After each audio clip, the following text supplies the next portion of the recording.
Every time I eat mushrooms, they remind me of sauté eggplants. And every time I eat sauté eggplants, they remind me of stir-fried mushrooms.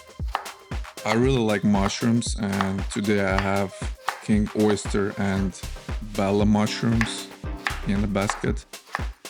So I'll cut them in medium-sized pieces and stir-fry in the extra virgin olive oil for 12-15 minutes.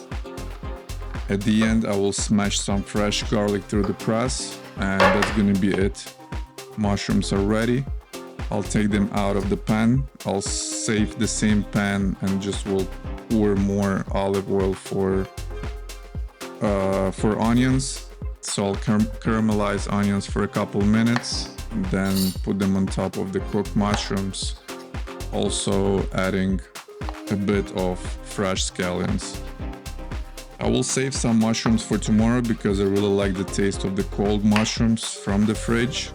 I don't know how to explain, but they taste totally different next day, cold, with some extra virgin olive oil in addition.